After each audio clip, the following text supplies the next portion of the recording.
Buenos días, mi nombre es Franco Retamal, soy estudiante de Geofísica de quinto año y en esta ocasión les voy a hablar sobre nieve y glaciares, tanto como su importancia como de sus principales características. Entonces, para empezar, ¿cómo es la distribución del agua en el planeta? Si vemos en la figura de la izquierda, podemos notar que gran parte del porcentaje del agua corresponde al agua salada, un 97.2%, y solo un 2.8% corresponde al agua dulce. Ahora, si analizamos solo este porcentaje de agua dulce, el 85% proviene de hielos y glaciares, y el resto, que es el 15%, corresponde principalmente a agua subterránea. ¿Dónde está concentrada el agua dulce? Esta se encuentra en ríos, lagos y aguas subterráneas, pero como vimos anteriormente, la mayor cantidad se encuentra congelada en el casquete polar ártico y el casquete polar antártico. ¿Cómo el agua cambia de estado? Entonces, un proceso físico importante son los cambios de estado del agua. Como ustedes ya sabrán, cuando un sólido como el hielo aumenta su temperatura, éste se transforma en líquido. Este proceso se conoce como fusión, y al contrario, cuando el agua líquida disminuye su temperatura lo suficiente, ésta se congela. Este proceso se conoce como solidificación. ¿Qué es la nieve? En palabras muy simples, nieve es la precipitación de pequeños cristales de hielo. Los cristales de nieve adoptan formas geométricas con características fractales y se agrupan en copos. No hay copo de nieve igual a otro, como pueden ver en la figura. ¿Qué es un glaciar? Hay demasiadas definiciones para la palabra glaciar, pero nos quedaremos con la de gran masa de hielo ubicada sobre o adyacente a una superficie de tierra, la cual además presenta movimiento. En la figura se muestra la formación desde nieve a glaciar. Los glaciares se forman en sitios donde la cantidad de nieve que se acumula es mayor que la cantidad de nieve que se derrite a lo largo de los años. Para que esto ocurra, se tiene que dar una combinación específica de factores topográficos y climáticos que permitan que la nieve acumulada pueda sobrevivir por periodos prolongados de tiempo. Con el paso del tiempo, el peso de la nieve acumulada va compactando la nieve de años anteriores, la que gradualmente se va transformando en una masa de nieve densa y de textura granular, hasta alcanzar el estado de hielo glaciar. Entonces vamos a ver las partes del glaciar. Podemos ver la zona de acumulación, que es el área en la cual el cuerpo de hielo gana masa. La zona de ablación, que es el área en la cual se pierde masa. En ella el agua sólida cambia de estado, originando pequeños drenajes o escorrentías superficiales que alimentan los ríos.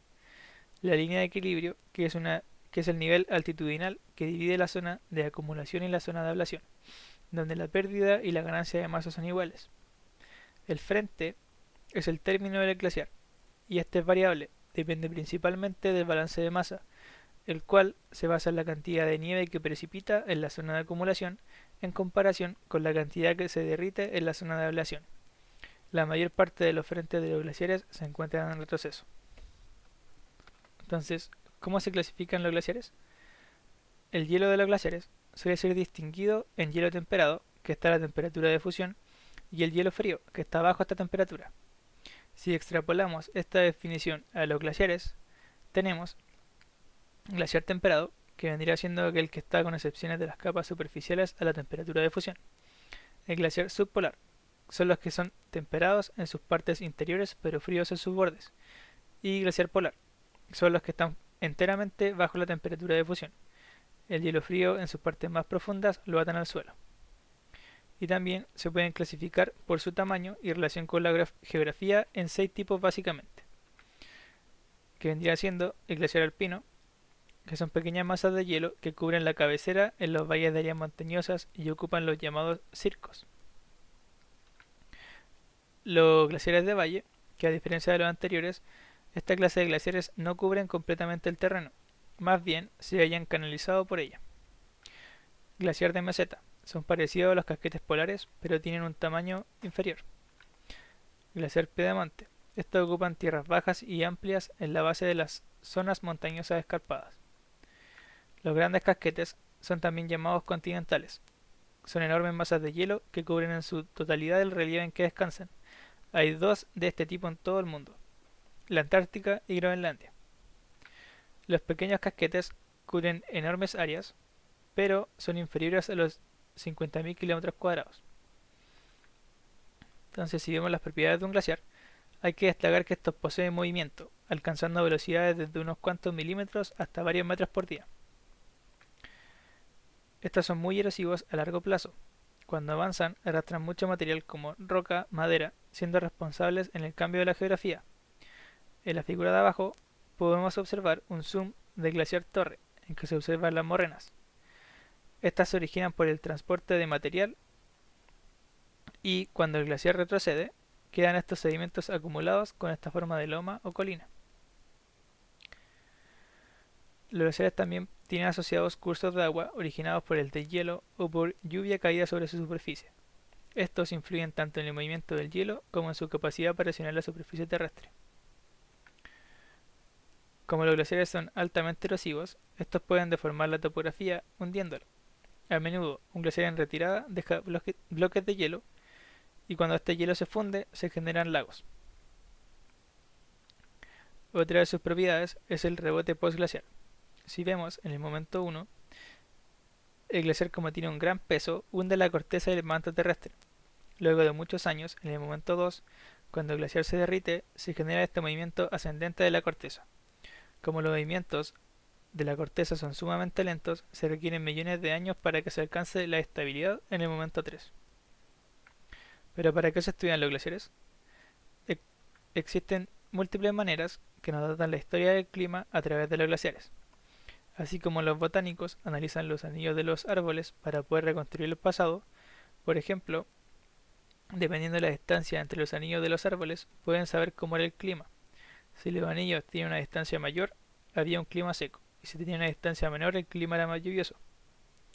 Entonces, para determinar la historia del clima, los glaciólogos extraen muestras de hielo y dentro de él suelen caer burbujas de aire.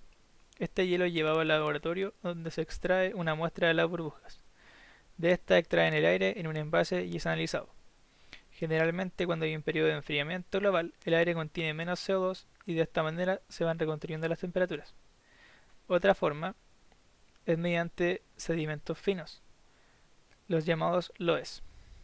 Se extrae una columna de hielo y luego de múltiples observaciones se determina la cantidad de limo eólico.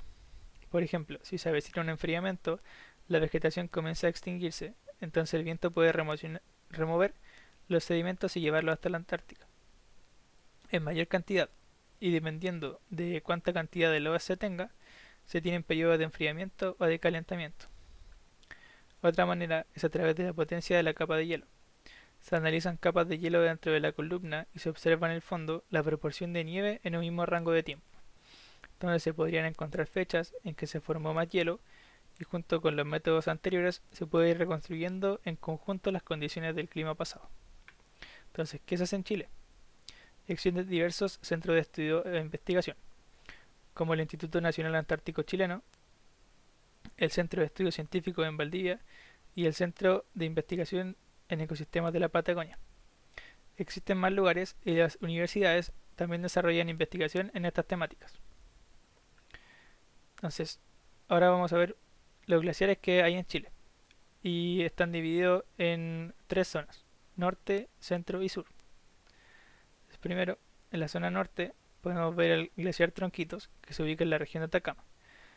Uno de los glaciares más grandes de la zona norte está ubicado en el Cerro Tronquitos a 5.642 metros. Su frente ha retrocedido significativamente desde 1955. El glaciar Tapado, que se encuentra en la región de Coquimbo, fue estudiado en detalle por un grupo de investigadores suizos para estudiar su relación con el fenómeno del Niño, que afectó el glaciar con valores positivos de acumulación durante periodos del Niño. En la zona centro podemos ver el glaciar San Francisco, que se encuentra en la región metropolitana. Este se encuentra en el monumento natural El Morado, en el Cajón del Maipo. El monumento es un circo glaciar y forma parte de la cuenca del río El Volcán. El glaciar Cipreses, ubicado en la región de Higgins, está ubicado dentro de la Reserva Nacional Río de los Cipreses. Cuenta con uno de los registros históricos más antiguos de Chile, puesto que fue visitado frecuentemente por naturalistas y exploradores. En la zona sur podemos ver el glaciar Grey, que se encuentra en la región de Aysén. Está ubicado en el Parque Nacional Torres del Paine y forma parte de los campos de hielo sur. Actualmente el glaciar está en retroceso y se estima que es debido al aumento de las temperaturas regionales. El glaciar O'Higgins, ubicado en la región de Aysén, forma parte de los campos de hielo sur y es uno de los 4 glaciares más grandes de la Patagonia. Al igual que el glaciar Grey, se encuentra en retroceso. Entonces, ¿cómo afecta el cambio climático a los glaciares y los polos? La actividad humana, la deforestación, el transporte, las actividades industriales incrementan la cantidad de gases de efecto invernadero como el vapor de agua, el dióxido de carbono, el metano, los clorofluorocarbonos, aumentando las temperaturas. Esto es lo que conocemos como calentamiento global. Y si consideramos el desgaste de la capa de ozono, que permite que pase una mayor cantidad de radiación ultravioleta, eh, estos son los principales causantes del hielo polar. El Tratado Antártico es uno de los más destacados acuerdos internacionales de la historia. Desde 1959 ha logrado preservar la Antártida para la paz y la ciencia, convirtiéndose en una referencia de cooperación y legislación internacional.